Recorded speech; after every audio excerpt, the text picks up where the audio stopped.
திருத்தூதர் பவுல் கொரிந்தியருக்கு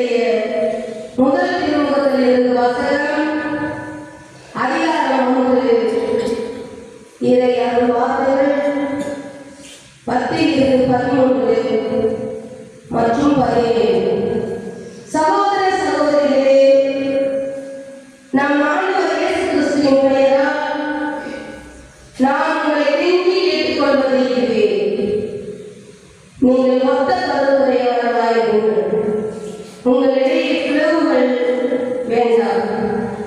ஒரே மனம், ஒரே நோக்கம் கொண்டிருங்கள். என் நண்பர்களே, உங்களிடையே சந்தித்தவர்கள் இருப்பதாக குளோவி விட்டார் எனக்கு தெரிவித்துள்ளனர்.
அக்காலத்தில் யோவான் கைது செய்யப்பட்டதை இயேசு கேள்விப்பட்டு கலிலேயாவுக்கு புறப்பட்டு சென்றார்.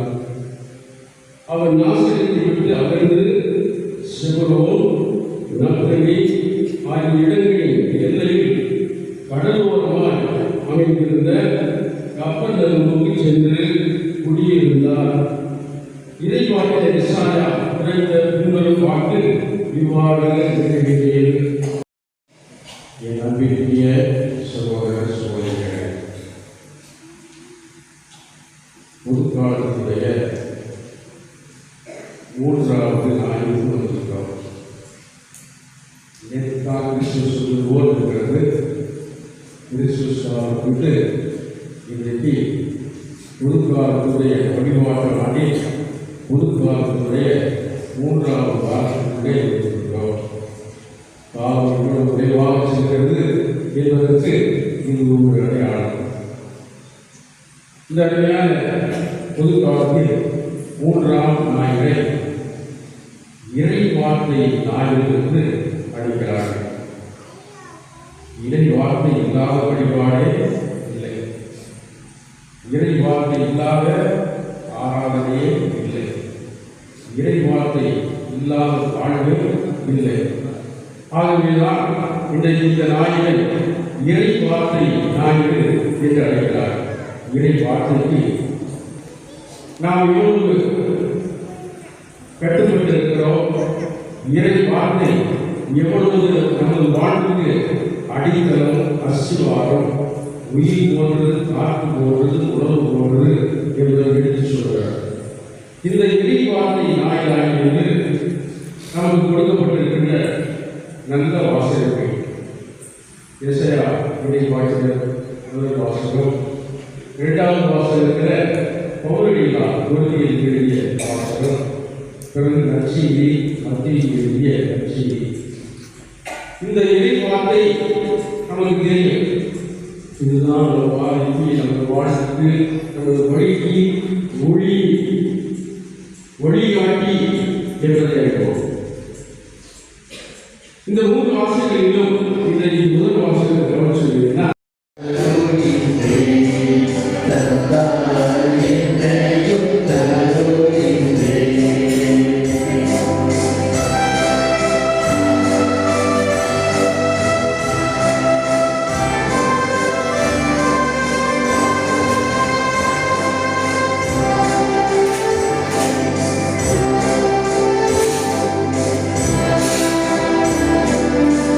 வாழ்வதே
மக்களை இடையராது ஒன்று சேர்த்து வருகிறது. எனவே ஆண்டவரே, உமக்கு அர்ப்பணிக்க நாங்கள் கொடுத்துள்ள இந்த காணிக்கைகளை அதே ஆவியால் தூய்மைப்படுத்த உண்மை தாழ்மையுடன் கொண்டாடுகின்றோம். இவ்வாறு திருமணாகிய உடலாகவும் இரத்தமாகவும் இவை மாறுபடுவார். அவர் படித்தவாறே இம்மறை நிகழ்வுகளை கொண்டாடுகின்றோம். அவர் காட்டிக் கொடுக்கப்பட்ட பிறகு அப்பத்தை எடுத்து உமக்கு நன்றி செலுத்தி ஆசி வழங்கி அதை விட்டு தம் சீடர்களுக்கு அழைத்து அவர் கூறியிருந்தார். அனைவரும்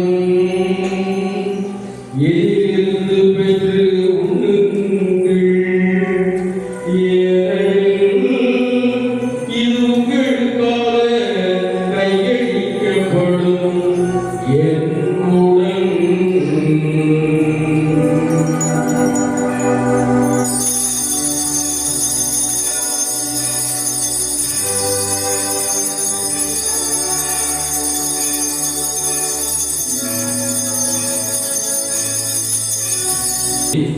ஆசி வழங்கி அதை தம் சீடர்களுக்கு அழைத்து அவர்கள் கூறினார்கள்.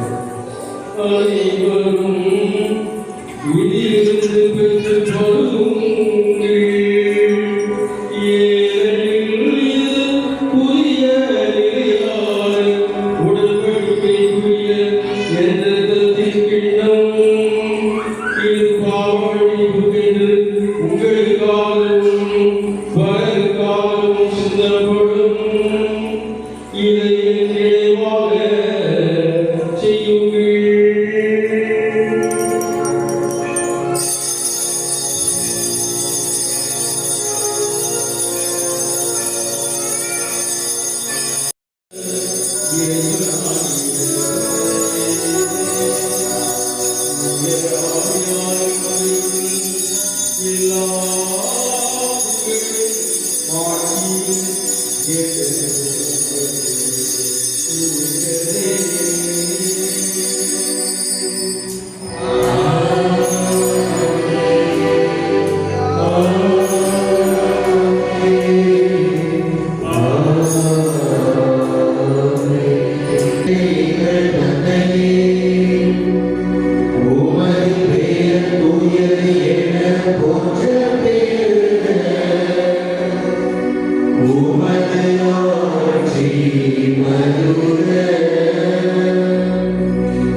கொண்டவர் பண்டைய